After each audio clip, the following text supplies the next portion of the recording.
कैसे हो दुल्हन? हमारे मास्टर का कहता है संतलाल। क्या करे संतलाल हमारे मास्टर जी साहब? अरे केहू कहता देखा दी सीनफा। अरे जियो दुल्हनिया। अरे आगे गहरा मिलल बाटे प्यार के उता दूसरा के डोली में सवार हो गई हमरा कर जवा के पार हो गई।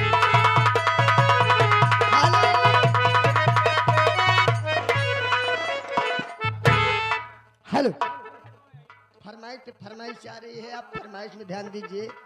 क्या है? पहला फरमाइश 51 रुपया दे रहे पुरस्कार कि मैं दिल दिया है जान भी देंगे ऐ वतन तेरे लिए, हर कर्म अपना करेंगे। अच्छा लगा दीजिए।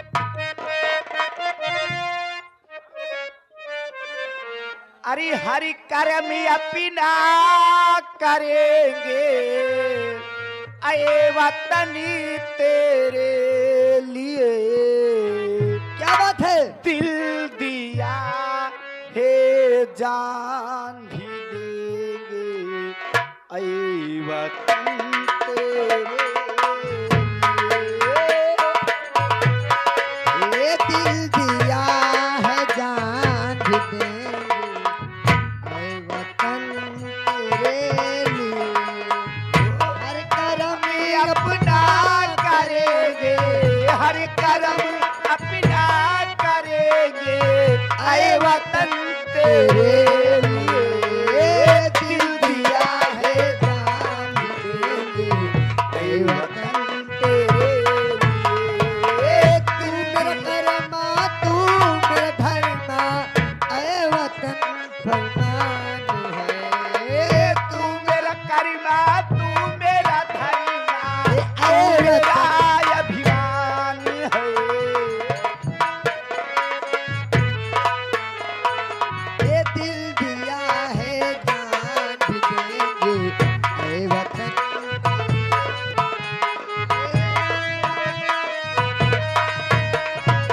Hello hello. 56 छुरी 72 कट्टा तोहका रखिए मल्लू।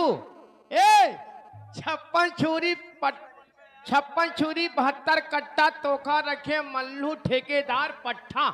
अच्छा मल्लू मल्लू बड़ा आजकल तगड़ा नाम मोहनगंज बा। में है।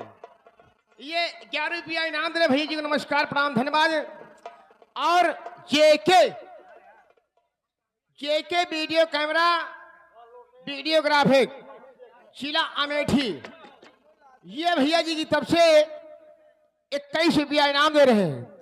और जिन भाई को इस कैमरे का वीडियो देखना है, जेके टाइट है स्प्राइट करें और बराबर प्रोग्राम को इनको देखें।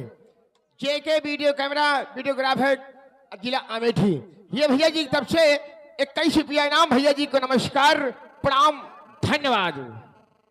दीपक ऑटो कहाँ बाटा हो राजेश करेगा। दीपक ऑटो पार्ट अमेठी से चल करके आए हुए हैं। एक 50 रुपया पुरस्कार दे रहे हैं। फरमाइश है, अरे कमर तो हार कर लप लप लप लप, बाल तो हार कर झपा झपा झपा झपा। जेके ये हमारे वीडियो कैमरा वाले जिला अमेठी, उनकी फरमाइश है, तुम्हारे शहर का मौसम बड़ा सुहाना है। ये गजल की फरमाइश है, लगा दीजिएगा मैडम। धन्यवाद प्रणाम। कमर तो हार कर लप लप लप लप, बाल तो हार कर झपा झपा झपा झपा। चोली के तोहरा तारा ना बतारा ना बा, देखी के लोगवा दीवाना बा दीवाना बा दीवाना बा।